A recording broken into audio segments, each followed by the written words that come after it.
Good morning, नमस्ते। सब अच्छे से मज़े में होंगे। हैप्पी न्यू ईयर सभी को।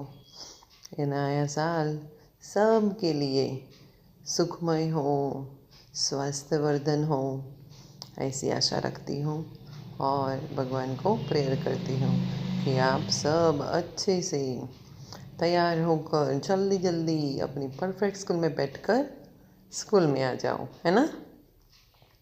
तो आज भगवान को सब प्रेयर करना है कि ये हमारा नया साल है,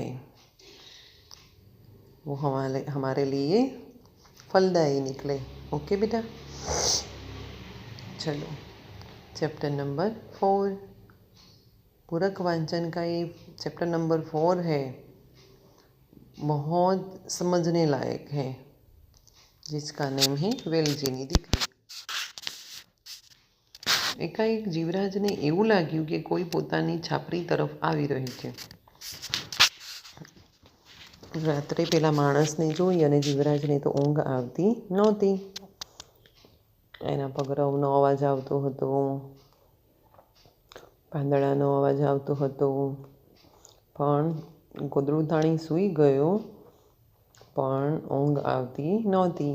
સતત પેલા માણસના વિચારો આવતા હતા। જરા ગોદડું હટાવીને જોયું તો આખો ઓળો પાસે આવી ગયો હતો।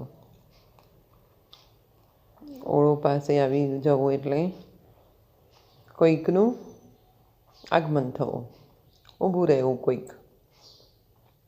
તેના ખભે નાનકડો કોથળો હતો। જે વ્યક્તિ હતો એના ખભે નાનકડો કોથળો હતો। કપાયેલું ઝાડ તૂટી પડે તેમ જીવરાજના પગમાં પડી ગયો। જીવરાજ બાપા, મને માફ કરો, મેં તમારી ચોરી કરી છે। જીવરાજ બાપાની માફી માંગવા લાગ્યો, કહેવા લાગ્યો કે મેં તમારી ચોરી કરી છે।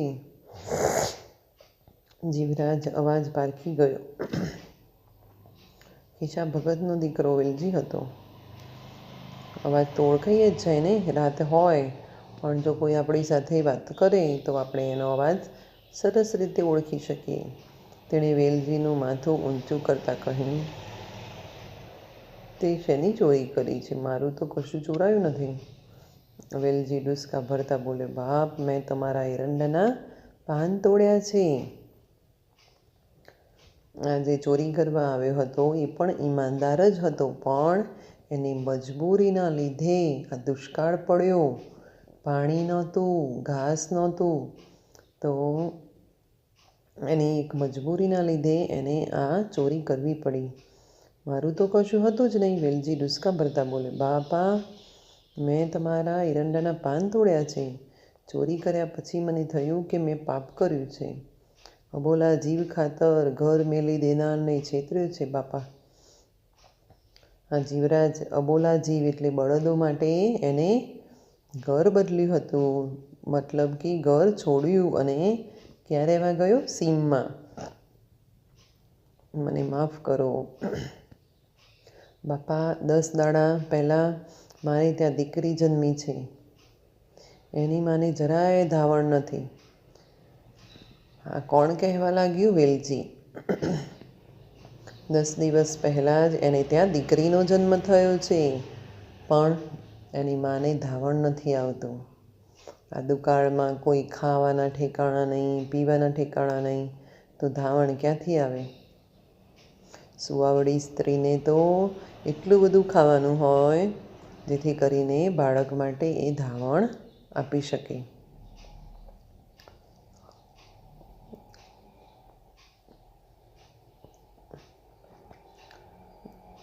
એક રબારીએ દયા ખાઈને પાકટ બકરી આપી છે, તો આ ધાવણ નહોતું આવતું, તો મને એક રબારીએ મારા ઉપર દયા ખાધી અને પાકટ બકરી આપી છે। પણ માણસને ખાય, આવા વખતમાં બકરીને શું ખવડાવવું? એટલે ના છૂટકે હું અહીંયા પાંદડાની ચોરી કરવા આવ્યો છું। આ કોણ બોલતું હતું? વેલજી જીવરાજને કહે છે। જીવરાજનું હૈયું હબક ખાઈ ગયું। જીવરાજનું હૈયું તો હબક ખાઈ ગયું. આબ સામે જોતા મનોમન બોલ્યો, ભલા ભગવાન, તું એ ખરો છે. હું બળદને દીકરા માની સીમમાં પડ્યો છું અને આને તે દીકરી દીધી તો ધાવણે પામતી નથી. મારે તો સંતાન નથી. આ જીવરાજ શું કહે છે? મારે તો સંતાન નથી અને હું આ બળદોને દીકરા માની અને સીમમાં પડ્યો છું અને આને તું દીકરી દીધી તો ધાવણ પણ પામતી નથી. કંઈ વિચારીને જીવરાજે વેલજીને કહ્યું, વેલા, હું હવે થાક્યો છું અને આ બધી માયા સિદ્ધને ભાઈ. હા, જીવરાજ ખૂબ જ પ્રામાણિક અને દયાળુ હતો. એ કહેવા લાગ્યો કે વેલજી, હું હવે આ માયાથી થાક્યો છું અને આ બધો મોહ મારે સિદ્ધને. ભાઈ, ત્યાં તારી દીકરી ભૂખથી રડતી હોય અને હું અહીં મારા બળદોને લીલો ચાર ખવડાવું તો ફટ છે મને કે જો તારી દીકરી રડતી હોય ધાવણ વગર અને હું અહીંયા મારા બળદોને ખવડાવું તો ફટ છે મને. એના કરતાં તું જ સંભાળી લે. આ બધું એ તું સંભાળી લે. તારી દીકરીએ ભૂખી નહીં રહે અને રામ કરશે તો મારા બળદે પણ બચી જશે. આ બધી જ ખેતીવાડી અને બળદો અને કૂવો તું સંભાળી લે તો તારી દીકરી પણ ભૂખી નહીં રહે અને આ બળદો પણ બચી જશે. વેલજી ગદગદ થઈ ગયો. જ્યારે આપણે વિકટ પરિસ્થિતિમાં હોઈએ અને આપણને જો કોઈ સાથ આપે તો આપણે ભગવાનનો ઉપકાર માનતા માનતા રડી પણ જઈએ છીએ, હે ને?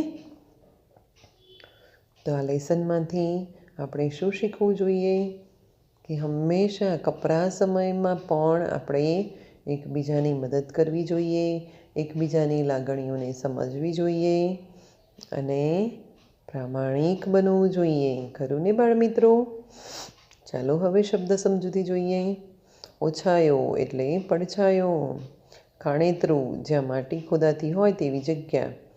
ધરતીના ધાવણ, ભૂગર્ભ જળ. દરિયો, પાણીની નીક.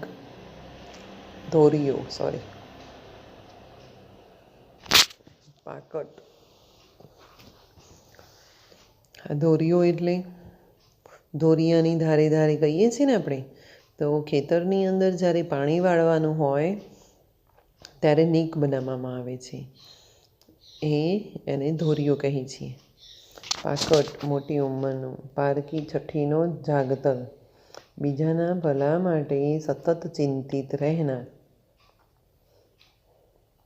કોણ હતું? જીવરાજ.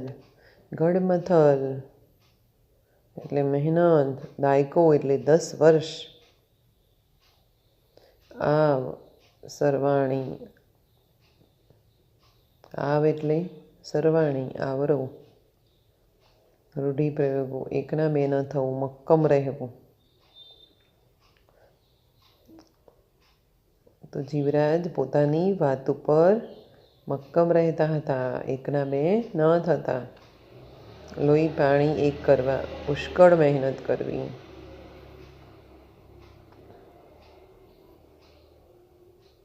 તો કંઈ પણ વાક્ય લખી શકો છો કે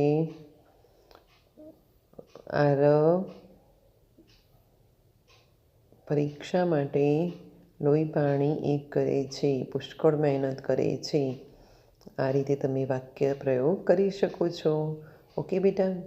હવે આ ચેપ્ટર પછી હું આ ચેપ્ટરની વર્કશીટ મોકલીશ. એમાં તમારે ક્વેશ્ચન આન્સર લખવાના રહેશે, નોટબુક્સની અંદર વર્ક કરવાનું રહેશે.